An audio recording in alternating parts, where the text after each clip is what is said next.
नमस्ते दोस्तों, मैं डॉक्टर रितेश कुमार हूँ जयदीप हॉस्पिटल से। मैं एक पीडियाट्रिक सर्जन हूँ। आज हम एक टॉपिक की डिस्कशन करेंगे जिसे हम बोलते हैं अनडिसेंडेड टेस्टिस। यह एक ऐसी काफ़ी कॉमन कंडीशन होती है बच्चों में जो जन्मजात होती है। इसमें है कि एक साइड की दोनों साइड की टेस्टिस स्क्रोटल सैक में पहुँच नहीं पाती है जन्म के बाद। तो इसे हम पता कैसे करेंगे कि आपके बच्चे को अनडिसेंडेड टेस्टिस है या नहीं। आप अपने खुद से इंस्पेक्ट कर सकते हैं, देख सकते हैं।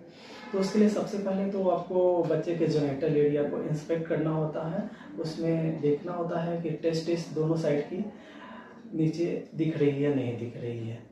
आप फील करके भी देख सकते हैं कि नीचे पहुंच चुकी है नहीं पहुंच चुकी है।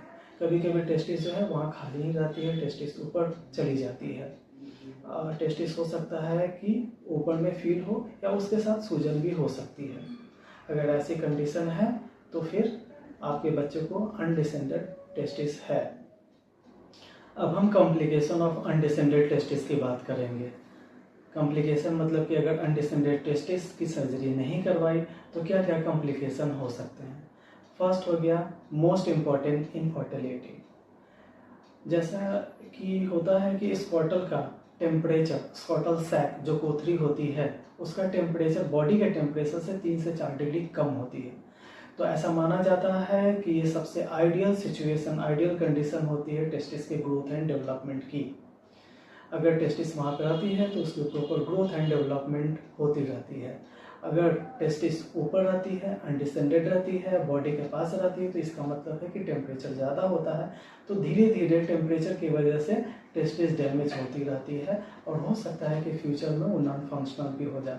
साइज हो सकता है कि उसकी छोटी हो जाए, हो सकता है कि वो फ्यूचर में वो स्पर्म प्रोडक्शन ना करे जिसकी वजह से कम्प्लीटली डैमेज हो जाएगी।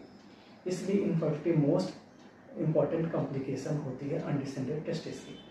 और दूसरे कॉम्प्लिकेशन होती है टॉर्सन। टॉर्सन एक ऐसी कंडीशन होती है जिसमें कि टेस्टिस घूम जाती है, जिसकी वजह से उसकी ब्लड सप्लाई कम्प्लीटली बंद हो जाती है और वो काली पड़ जाती है और कंप्लीट डैमेज हो जाती है। काली पड़ जाती है तो उसको निकालने के अलावा और कोई दूसरा ऑप्शन नहीं रहता है हमारे पास। ये काफ़ी रेयर कंडीशन होती है कैंसर। ऐसा देखा गया है कि जो भी बच्चे अनडिसेंडेड टेस्टिस के रहते हैं फ्यूचर में हो सकता है कि उनमें कैंसर हो जाए। कैंसर तुरंत नहीं होती है, जब एज होती है 20 साल से 30 साल, उस समय एक रेयर चांस रहता है कि कैंसर हो सकती है। अब हम टॉपिक पे डिस्कस करेंगे कि आखिर हम क्या कर सकते हैं अगर बच्चे को अनडिसेंडेड टेस्टिस है तो।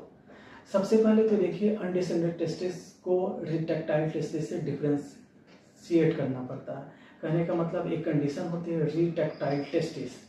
एक ऐसी कंडीशन होती है जिसमें टेस्टिस कोथरी में तो रहती है लेकिन बीच बीच में ऊपर चली जाती है। ये कुछ देर के लिए ही रहती है। अगर ये कंडीशन है रिट्रैक्टाइल टेस्टिस तो उसके लिए कोई सर्जरी करने की ज़रूरत नहीं होती है। लेकिन अगर ये नहीं है, अनडिसेंडेड टेस्टिस है, तो फिर सर्जरी करने की ज़रूरत होती है। अब टाइम पे आते हैं, आखिर सर्जरी कब करने की ज़रूरत है। जन्म से लेके 6 महीने तक हम इंतज़ार करते हैं, क्योंकि कभी कभी ऐसा होता है कि टेस्टिस अपने आप ही स्क्रोटल सैक में आ जाती है तो सर्जरी करने की ज़रूरत ही नहीं पड़ती है। अगर टेस्टिस नीचे नहीं आ पाती है तो 6 से 9 महीने के बीच में सर्जरी करनी पड़ती है।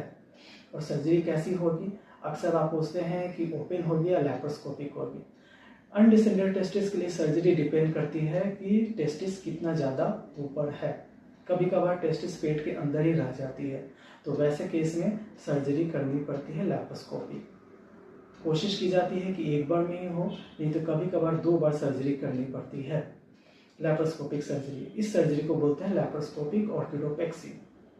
और अगर टेस्टिस नीचे ही है, फील हो रही है, तो वैसे केस में करते हैं ओपन ऑर्किडोपेक्सी, जिसमें कि कोई लैप्रोस्कोपी करने की ज़रूरत नहीं होती है। 2 छोटे छोटे इंसिजन देते हैं और उस वजह से टेस्टिस को नीचे ला के फिक्स कर दिया जाता है।